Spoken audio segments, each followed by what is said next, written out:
Hey, what's up everybody? So we're back at it again with another video. Today we're switching it up a bit, so we're getting away from the Cobalt and we're doing some work on my 2019 Toyota Tacoma TRD off-road. So I just got this truck in September of last year and I've been doing a lot of work to it and got it all, it was all factory, just off-road, nothing too crazy on it. And just recently, within this last week, I got these new wheels. These are Stealth Custom Series BR6 in a 17 by 8.5 with some Falken Wild Peak. They are a 285/70/17, which is a 33-inch tire. I have it on a 2-inch lift in the front with the Bilstein adjustable shocks, and the rear is just a 1-inch lift block. One of these days I'll do a walk around video, tell you guys everything that I've done to it so far, but today what we're doing is making some clearance. I've been rubbing up on the front of the bumper. It's just mainly when I'm turning or backing up, trying to get into a space somewhere. So I'm gonna make some clearance there. A lot of people end up having to do the cab mount chop. I haven't found any rubbing on it so far, at least not on this side. As you can see, there's no rubbing going on there, no contact being made. On the driver's side, there's one small area that you may be able to see. It's right in there. I think I've made a little bit of contact there, nothing too crazy though. But you can definitely see on this side where it's rubbing right around there. So we're gonna take care of that today and do a little bit of a bumper cut. But when I said a little bit of a bumper cut, this is what I'm talking about. This whole section is gonna be gone, and on both sides. Already got them both taped up, measured out. This is what we're gonna be using right here to clean it all up and make it look as factory as possible. Just some edge trim from any auto parts store. It's about 3/8 thick. So I gave myself a 1/2 inch to the crease here, as well as this bend in the bumper. That'll help give us some rigidity still. And also, if I decide that I want to cut some more, I can cut some more. But thing is, if you cut too much, you can't put any material back. So I'd rather give myself a little bit more room to play than to cut it too close right off the bat. Around the edge on both sides, it ends up coming to about 2 3/4 inches from this bottom bolt, this bottom screw here, to the top where it's going to be cut. It is a little bit intimidating because you're cutting up a brand new vehicle. Can't say I haven't done it before, but every time it's still a little bit nerve-wracking. But let's give it a shot, see what it does.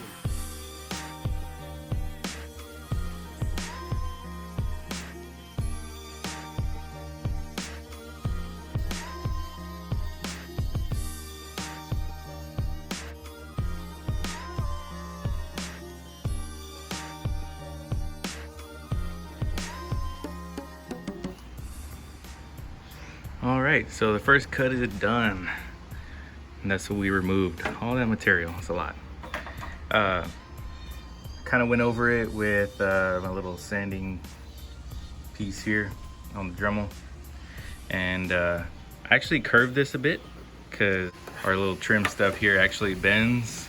So hopefully I'll be able to get that curve and actually match it on the other side. Overall, not too bad. Gonna clean up the edges. The good thing about these edges is they don't have to be perfect, although I like to get them as close to it as I can.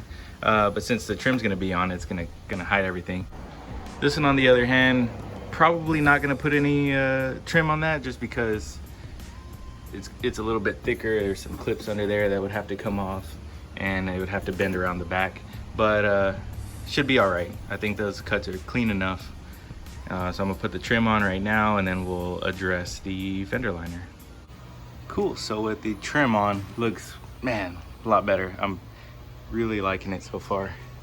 So next we're gonna address the fender liner.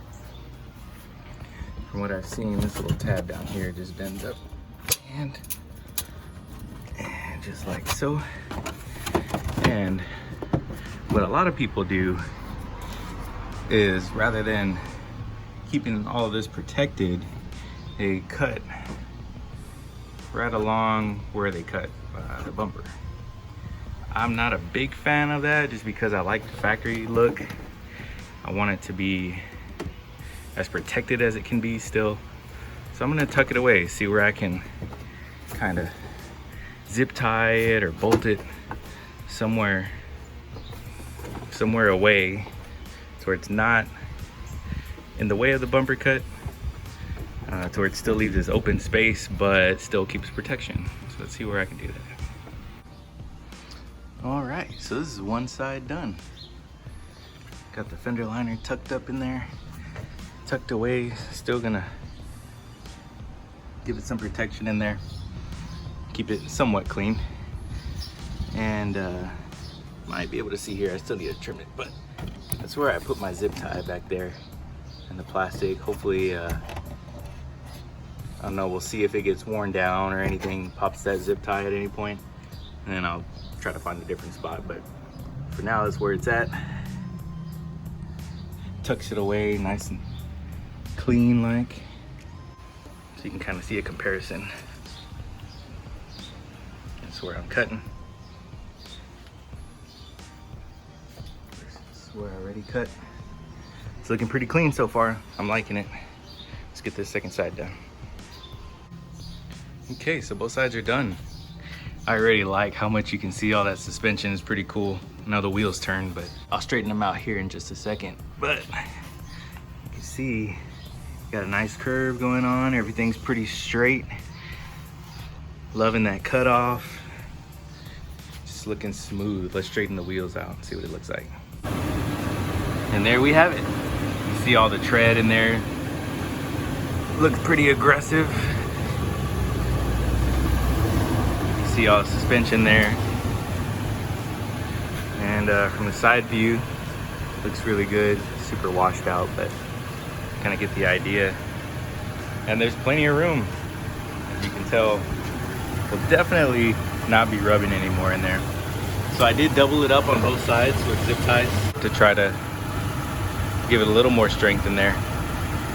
Turn that inner fender liner away, and still got our cleanliness, well, somewhat. Still got our protection while keeping plenty of clearance and getting it out of the way for that bumper cut. Really happy with how it turned out. One suggestion I may have, if you have a reciprocating Dremel instead of the rotary one that I had, it'd probably be ideal because of the fact that when that thing's spinning, you're getting hot plastic all over you and it's not so fun. But if not, I mean, it gets the job done, as you can see. So thanks for watching. Hopefully this is a pretty quick video. I'm gonna try to edit it, try to make it rather quick. I know the last one was about 15 minutes long, so thanks for sticking through that one if you did, and we'll see you in the next one. Take it easy.